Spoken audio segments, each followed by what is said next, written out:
Hey all, welcome back to my channel. So ಇವತ್ತು ಈಸಿಯಾಗಿ ಉಪ್ಪು ಸಾಂಬಾರು ಮಾಡೋದು ಹೇಗೆ ಅಂತ ನೋಡೋಣ. ಒಂದು ಕುಕ್ಕರ್ಗೆ ಸ್ವಲ್ಪ ಎಣ್ಣೆ ಹಾಕೊಳ್ಳಿ. ಅದಕ್ಕೆ 4-5 ಬೆಳ್ಳುಳ್ಳಿ ಹಾಕ್ತಾ ಇದ್ದೀನಿ. ನಾನಿಲ್ಲಿ ತೊಗರಿಕಾಳು ಮತ್ತು ಚಿತ್ತಗಬೇಳೆ ಎರಡೂ ತೊಗೊಂಡಿದ್ದೀನಿ. ನೀವು ಯಾವ ಕಾಳು ಬೇಕಾದರೂ ತೊಗೋಬೋದು. ಹುರುಳಿಕಾಳು, ಹಸಿರು ಕಾಳು, ಸೇಮ್ ಪ್ರೊಸೀಜರು. ಬಟ್ ಕಾಳುಗಳು ಮತ್ತು ಸೊಪ್ಪುಗಳು ಚೇಂಜ್ ಮಾಡ್ಕೊಳ್ಳಿ ಅಷ್ಟೇ. ಚಿತ್ತಗಬೇಳೆ ಹಾಕ್ತಾ ಇದ್ದೀನಿ.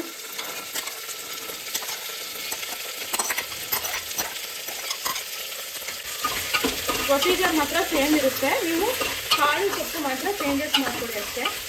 5 ನಿಮಿಷ ಎಣ್ಣೆಲಿ ಹಾಗೆ ಹುರ್ಕೊಂಡ್ಮೇಲೆ ನಾನು 2 ಸ್ಪೂನ್ ಆಗೋಷ್ಟು ಬೇಳೆ ಹಾಕ್ತಾ ಇದ್ದೀನಿ. ಬೇಳೆ ಬಂದು ಯಾವುದೇ ಉಪ್ಪು ಸಾಂಬಾರ್ಗಾದ್ರೂ 1 ಇಲ್ಲಾಂದರೆ 2 ಸ್ಪೂನು ಜಾಸ್ತಿ ಹಾಕ್ಬೇಡಿ. 2 ಸ್ಪೂನ್ ಬೇಳೆ ಹಾಕೋದ್ರಿಂದ ನಿಮಗೆ ಉಪ್ಪು ಸಾಂಬಾರು ಟೇಸ್ಟ್ ಚೆನ್ನಾಗಿರುತ್ತೆ. ಆಮೇಲೆ ತಿಕ್ಕಾಗಿ ಬರುತ್ತೆ. ನೀರು ಥರ ಇರಲ್ಲ. ತುಂಬ ನೀರು ಥರ ಇದೆ ಉಪ್ಪು ಸಾಂಬಾರು, ಅದನ್ನು ಚೆನ್ನಾಗಿರಲ್ಲ. ತುಂಬ ನೀರು ಥರ ಇರಲ್ಲ. ಆಮೇಲೆ ಉಪ್ಪು ಸಾಂಬಾರ್ದು ಕಲರ್ ಚೇಂಜ್ ಆಗಲ್ಲ. 1 ಸ್ಪೂನ್ ಬೇಳೆ ಹಾಕೊಳ್ಳಿ, ತೊಗರಿ ಬೇಳೆ. ಇದಕ್ಕೆ ಒಂದು ಚಿಕ್ಕದು ಟೊಮೆಟೊ ಹಾಕ್ತಾಯಿದ್ದೀನಿ. ಸಣ್ಣಕ್ಕೆ ಕಟ್ ಮಾಡಿರೋ ಟೊಮೆಟೊ, ಸ್ವಲ್ಪ ರುಚಿಗೆ ಉಪ್ಪು,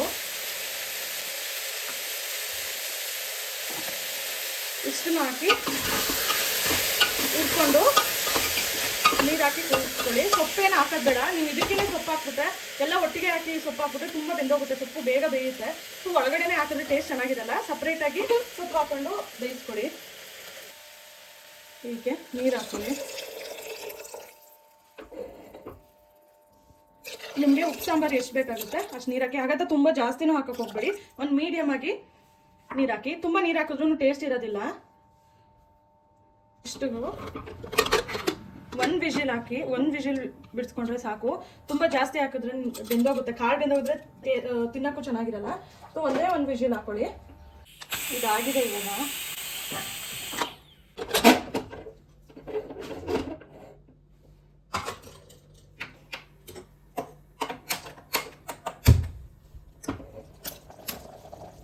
ಮತ್ತೆ ಸ್ಟವ್ ಆನ್ ಮಾಡಿಕೊಂಡು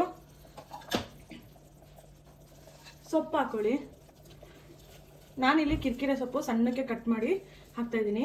ನೀವು ಸಬ್ಸಿಗೆ ಸೊಪ್ಪು ಹಾಕೋಬೋದು, ನುಗ್ಗೆ ಸೊಪ್ಪು ಹಾಕೋಬೋದು, ಇಲ್ಲಾಂದರೆ ಕಿರಿಕಿರೆ ಸೊಪ್ಪೇ ಹಾಕ್ಬೋದು.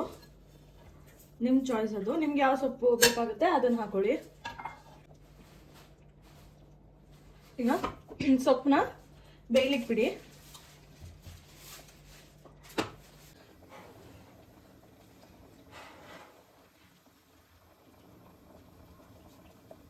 ಇದಕ್ಕೆ ಸ್ವಲ್ಪ ಹಾಲು ಹಾಕೊಳ್ಳಿ. ಹಾಲು ಬೇಕಿದ್ರೆ ಹಾಕ್ಬೋದು, ಇಲ್ಲಾಂದ್ರೆ ಸ್ಕಿಪ್ ಮಾಡ್ಬೋದು. ಇಲ್ಲ ಅಂತಂದ್ರೆ ಕಾಯಿ ಹಾಲು ಹಾಕೊಳ್ಳಿ, ಅದು ನಿಮ್ಮ ಚಾಯ್ಸು. ಈಗ ಇದನ್ನ ಬಸ್ಕೊಳ್ಳಿ.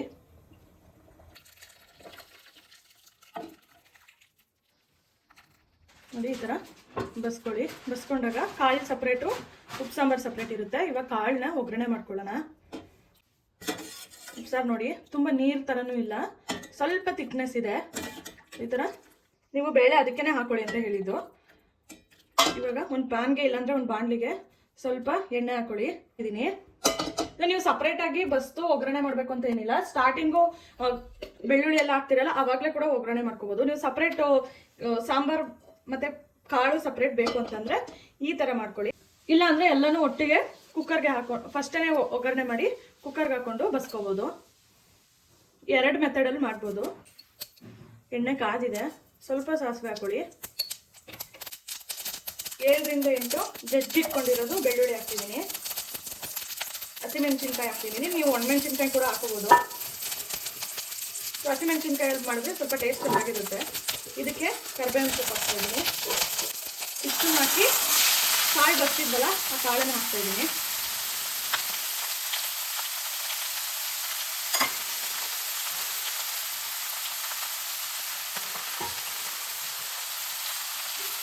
ಕಾಯಿ ತುರಿ ಹಾಕ್ಬೋದು. ನಾನು ಸ್ವಲ್ಪ ಹಾಕೋತಿದ್ದೀನಿ, ನನಗೆ ಇಷ್ಟ ಆಗಲ್ಲ. ಸೊ ನಿಮ್ಗೆ ಬೇಡ ಅಂತಂದರೆ ಸ್ಕಿಪ್ ಮಾಡ್ಬೋದು, ಇಲ್ಲಾಂದರೆ ಹಾಕೋತೀನಿ ಅಂದರೆ ಹಾಕ್ಬೋದು. ಎಲ್ಲನೂ ಮಿಕ್ಸ್ ಮಾಡಿ. ತುಂಬ ಸ್ಪೂನ್ ಹಾಕಿ ಮಿಕ್ಸ್ ಮಾಡೋ ಅವಶ್ಯಕತೆ ಇಲ್ಲ, ಯಾಕಂದರೆ ಬೆಂದೋಗಿರುತ್ತೆ. ಇಲ್ಲ ಅಂತಂದರೆ ಮುದ್ದೆ ಥರ ಆಗೋಗುತ್ತೆ. ಜಸ್ಟ್ ಈ ಥರ ಪಾನಿನ ಈ ಥರ ಮಾಡ್ಕೊಳ್ಳಿ. ಶೇಕ್ ಮಾಡ್ಕೊಂಡ್ರೆ ಆಯಿತು. ಪಾನಿ ಇಲ್ಲಾಂದರೆ ಬಾಂಡಿನ ಉಪ್ಪು ಅಷ್ಟೇ ಸ್ಟಾರ್ಟಿಂಗ್ ಹಾಕಿರ್ತೀವಿ. ಸಪ್ಪೆ ಇದೆ ಅಂತ ಅನ್ಸಿದ್ರೆ ಉಪ್ಪು ಹಾಕೊಳ್ಳಿ, ಇಲ್ಲ ಅಂತಂದರೆ ಉಪ್ಪೇನು ಬೇಡ. ಸ್ವಲ್ಪ ಲೈಟಾಗಿ ಮಿಕ್ಸ್ ಮಾಡಿದ್ರೆ ಸಾಕು. ತುಂಬ ಮಿಕ್ಸ್ ಮಾಡಿದ್ರೆ ಹೇಳಿದ್ನಲ್ಲ ಇದೇ ಥರ ಆಗೋಗುತ್ತೆ. ಜಸ್ಟ್ ಈ ಥರ ಮಾಡಿಕೊಂಡು ಒಗ್ಗರಣೆ ಹಾಕಿರೋದು ಮೇಲೆ ಬಂದರೆ ಸಾಕು. ಇದಾಗಿದೆ. ಇವಾಗ ಇದಕ್ಕೆ ಖಾರ ರುಬ್ಬಿರೋದು ನೀರು ಹಾಕ್ತಾ ಇದ್ದೀನಿ.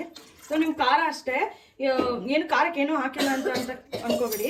ನಾನು ಸಪ್ರೇಟ್ ಖಾರ ಆಡಿಸ್ಕೋತೀವಿ ನಮ್ಮ ಮನೇಲಿ. ಖಾರ ಹಾಕಿ ಮಿಕ್ಸ್ ಮಾಡ್ಕೋತೀವಿ, ಯಾಕಂದರೆ ಮಕ್ಕಳು ಎಲ್ಲರೂ ತಿಂತಾರಲ್ವ. ಒಬ್ಬೊಬ್ರು ಖಾರ ಇಷ್ಟ ಇರುತ್ತೆ, ಖಾರ ತುಂಬ ಜಾಸ್ತಿ ಲೈಕ್ ಮಾಡಲ್ಲ.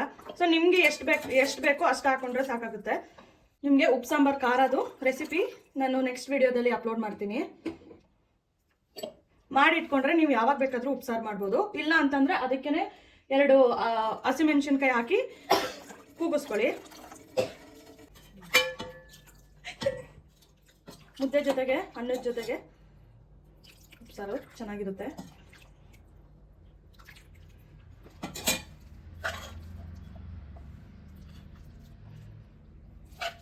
ನೀವು ಒಂದ್ಸಲ ಮನೇಲಿ ಟ್ರೈ ಮಾಡಿ, ಹೇಗಿತ್ತು ಅಂತ ಕಮೆಂಟ್ ಮಾಡಿ. ನಾನು ಸಪ್ರೇಟ್ ಖಾರ ರುಬ್ಬಿಟ್ಕೊಂಡು ಮಿಕ್ಸ್ ಮಾಡ್ಕೋತೀನಿ. ಸೊ ನೀವು ಒಂದ್ಸಲ ಈ ಥರ ರೆಸಿಪಿ ಟ್ರೈ ಮಾಡಿ, ಹೇಗಿತ್ತು ಅಂತ ಕಮೆಂಟ್ ಮಾಡಿ.